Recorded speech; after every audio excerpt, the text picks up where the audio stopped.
They notified us, says, your record's on the back burner. Says, we don't have time to press your record. We're pressing Elvis Presley records. So it was on RCA? No, it was, no, they all use like, they all share pressing plants. I Things see. like that. There's different. Anyway, it did come out later that year. And then in 2000, we decided we would fix some things on it as far as EQ and things like that, and add a couple of new songs. We got together in Nashville and added a few new songs, and that was called a re-emerging. Emerging and re-emerging. Yeah. So all you folks out there listening, pick up Phil Kagi and listen to Dan doing some bass work on there. That's pretty cool. That's a great story. I had no idea. I've listened to Phil Kagi off and on. I can't tell you, you know, like all of his stuff, but he kind of reminds me, you know, he's kind of like in that Chet Atkins kind of style a little bit, but there's all those players. I'm going to probably Tommy Emmanuel. Yeah. You know, yeah. Very good. Excellent player. Yeah. Saw a show of him one time, and he blew me away because he was doing. I think I found out after the fact that Chet Atkins used to do this, and he was just basically doing, you know, what Chet did, but he would do Dixie and Yankee Doodle Dandy, and play them both at the same time. He would start the one, and it was right when Ronald Reagan died, and then Ray Charles died. He said, "I want to dedicate this song, you know, one to Ronald Reagan and one to Ray Charles." You know, so he starts out with "I'm a Yankee Doodle Dandy," playing that line, you know, and then he starts and does, "Oh, I wish I was a land of cotton." Da, da, da, da. He's playing both lines at the same time, so you have two separate melody lines going, and I was just blown away by that he could keep two melody lines and going. Phil's only got half of this finger, and it's just amazing what he does. And so when you play with him, you're amazed because, first of all, if you're in a band with him, he wings it, and you got to catch up. It's just like, oh, wait a minute, oh, yeah. This song has changed. Oh, you're following. We've got new chords. We got to really okay. So you got to watch. You got to pay attention. Yeah. I've been lucky in falling in with different people. When I first moved back to West Virginia, I was playing for a while with Robin Kessinger, who won the flat picking Winfield contest in '85. And our mandolin player was Roy Clark's son, Roy Clark Jr. And Jenny Allender was the fiddle player. He's played on some PBS things. And it was just, I don't know, just luck here, falling into some of these things. Get to play with some great people. I got to learn a lot by watching them work. Well, there's also a rich music tradition in West Virginia. A lot of folks, you know, I guess don't know that. I've only just recently started, you know, learning about it, but there really is. It's quite a tradition of music. Everybody, you know, plays some instrument, you know, whether it's a fiddle, a banjo, a guitar. Everybody plays in these big jam sessions that get together. Everybody, you know. I had the pleasure of working with Rachel Eddy. Oh yeah, Rachel. Yeah. She played on my latest CD too. Oh, okay. Yeah, me too. So Oh, great. Yeah, so she sang on a tune, and you know, she does a lot of contra dances and stuff like that everywhere, and it's this whole other world that I didn't even know existed. You know, that goes on. You know, it's like under the radar for me. Growing up listening to classic rock on the classic rock station here, and well, it's interesting. We've run into some of the same people and know some of the same people. You know? Oh yeah, and it's cool. There's a community of people that all support each other and do that. You know. So in case you just joined us, you're listening to Acoustic Songs live on WNJR 91.7 FM. Here in Washington, Pennsylvania at WJ College, and streaming live online at WNJR.org. We're also instant messages at WNJR Radio is the instant message name.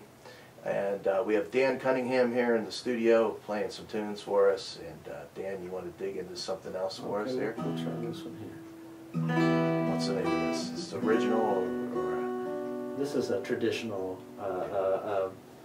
This is I call it my Revolutionary War medley. It's kind of short, but it's two Johnny songs.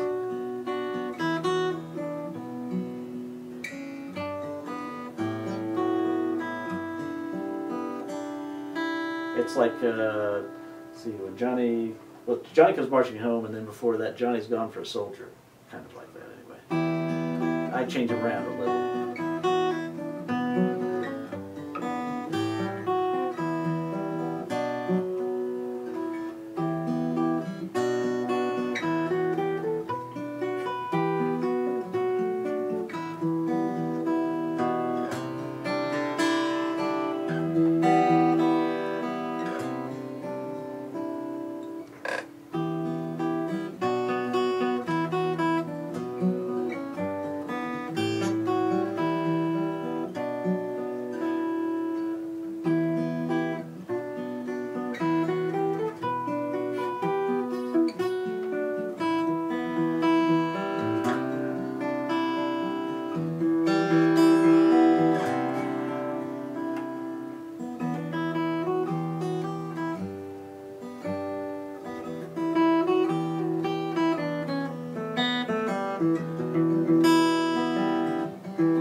Okay, that's one of those applause moments. Yeah, I changed that one around a little bit and tried to do something different, but that's how it goes. Try to jam by yourself, you got to be careful.